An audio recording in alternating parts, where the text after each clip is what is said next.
The stage is set for the most significant night of the 2024 campaign so far. President Biden and former President Trump have arrived in Atlanta to face off in their first debate, hoping to win over undecided voters while reassuring their supporters. They'll appear for 90 minutes with no studio audience and with microphones muted while the other candidate is speaking. Inflation, immigration, and abortion rights expected to be key topics tonight. President Biden comes into this showdown facing low approval ratings while Mr. Trump enters the night under the cloud of his felony conviction. And 4 years after their last debate, both men face voter concerns over their age. Also there, the top three contenders to be Mr. Trump's running mate. Hallie Jackson starts us off from Atlanta. The stage now set, the candidates arriving for what may be the most watched moment of this election and one America has never seen in modern political history. The current president versus the former president, with Mr. Trump doing a final brush up on the plane to Atlanta, according to a person close to him. President Biden arriving from Camp David, where sources tell NBC News he's held multiple full-length mock debates. The two tonight face to face, but not eye to eye, with sharp distinctions on how to handle issues like abortion access. The president also looking to show strength to counter voter concerns about his age. And on Mr. Trump's legal issues, taking out a full-page ad describing him as a convicted criminal. Should we expect to hear President Biden call Mr. Trump directly a convicted felon? Well, it depends on the question. I don't think he's going to gratuitously throw it out there, but he's called Donald Trump a felon before. So I don't think that he wouldn't do it. And if the shoe fits, you wear it. And former President Trump is a convicted felon. And the Biden campaign deploying Mr. Trump's estranged niece to help make the case against him. Donald Trump should never be allowed near the levers of power ever again. Former President Trump, for his part, previewing a push on immigration, with voters consistently saying the border and the economy are the two most important factors they're considering. No matter what Joe Biden promised in the debate, ask yourself, are you financially better off since he became president?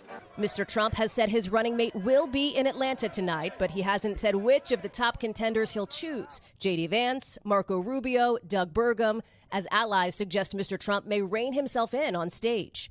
Will we see a more disciplined Donald Trump tonight on that debate stage here? You will. He's been president of the United States. He knows what this job is.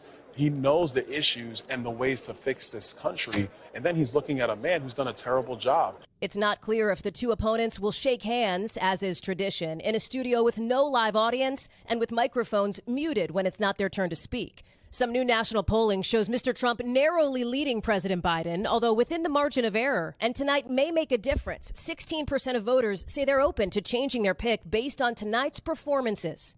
The most critical in this campaign yet.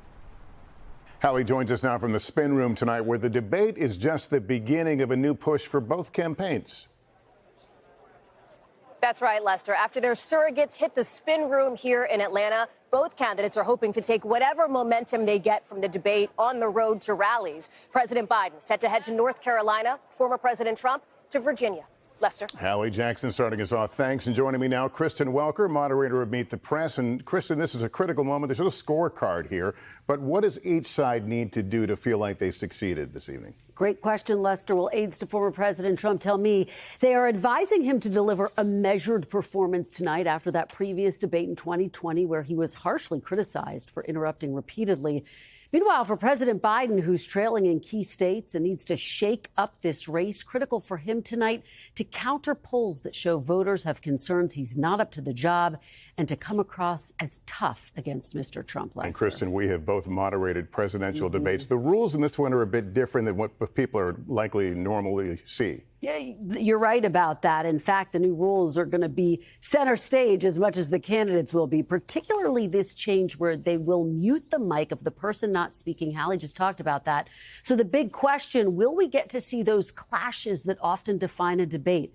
In the debate I moderated, the mics were muted, but only temporarily after the first 2 minutes of each topic, which did help control the conversation, Lester, and could be a preview of what we get to see tonight, Lester. All right, Kristen, thanks very much. And join us tonight starting at 9 p.m. Eastern for the first presidential debate hosted by CNN. Thanks for watching. Stay updated about breaking news and top stories on the NBC News app or follow us on social media.